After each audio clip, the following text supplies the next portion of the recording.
My name's Gerald Risk. I'm the president of Asurion. Asurion is a leading provider of mobile phone insurance to consumers here in the United States and overseas. We work with wireless carriers to provide these replacement services to their subscribers. I've been at Asurion 10 years, mostly as Chief Financial Officer. I was promoted to President 3 months ago. In 2006, we acquired our largest competitor. We immediately became 50% bigger as a result of that transaction, and we had 2 management teams doing identical jobs. Senior management gave me the opportunity to be the CFO of the combined company, but I had very explicit conversations where they said to me, Gerald, we're giving you this opportunity to be the CFO of this much bigger company, but you need to step up your game, and you need to step up the game of the finance organization.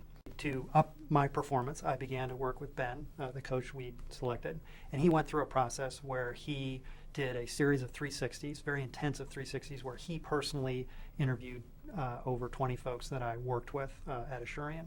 He then compiled the feedback. I think there was a general feeling that I was a great contributor to the organization, but that I needed to embrace my role as leader of the finance function, make it more visible that I had a strategy for the finance function, really be more demonstrably accountable for the performance of the finance organization, as opposed to giving off the impression that I was an individual contributor driving certain problems to resolution, but not necessarily running an organization. He said, you need to drive the performance of the finance organization from good to world class. And you need to embrace your role as the one and only person responsible for doing that.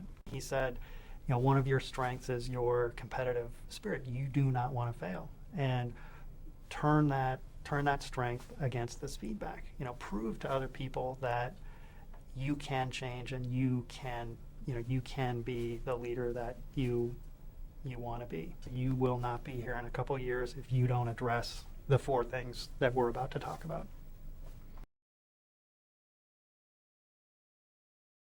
So Ben laid out 3 or 4 issues that would get us from good to world class. 1, drive the overall performance of the finance organization.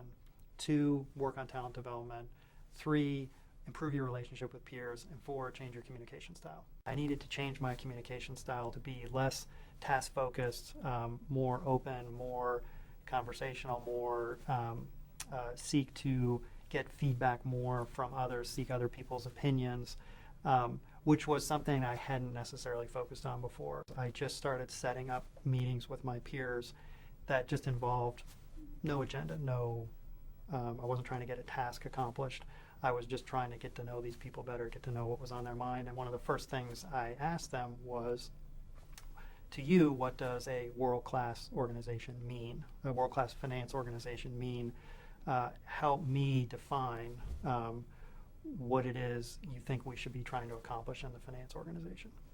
In terms of changing our sort of talent management strategy, changing what we were doing about talent management, I did a few different things. I either switched out or hired new 50% of my direct reports 2 years later. So at the top, we made some changes, but we also did a lot of things to up the performance of the members of the team. One was a much more religious, structured practice of performance reviews. So another aspect of this whole talent management initiative was it came from a kernel of feedback in these broad themes that Ben gave me, which was, you are pretty tough on your direct reports, or tough but fair on your direct reports.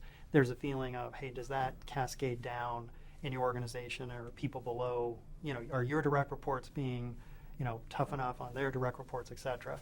And so through this talent management initiative and these other things that I laid out, I made a concerted effort to use these tools of competency models, regular reviews, visibility into the data, into how people are doing, to really try and drive my standards through the organization. Ben came back a year later. He interviewed a bunch of the same people. He sort of did the 10,000-mile checkup on how the process was working. And he sat me down and said, Gerald, I've never seen anybody in my 25 years of doing this improve as much as you have.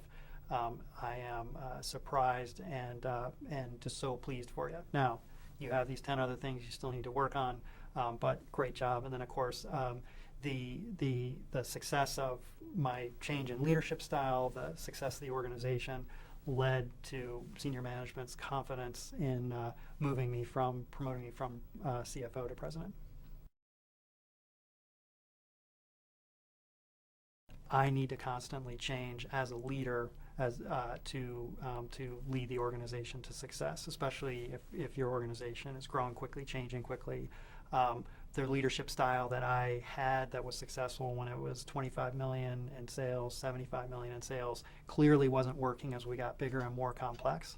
And so I had to evolve as a leader, step up my game as a leader, and I find that I still need to do that. I think the two things that were most helpful in getting me to change were one, an acceptance that feedback is real and is important, and two, a notion of sort of prioritization around that feedback, and just pick one or two things. Don't try and pick 10, but pick one or two things and get better at them and change.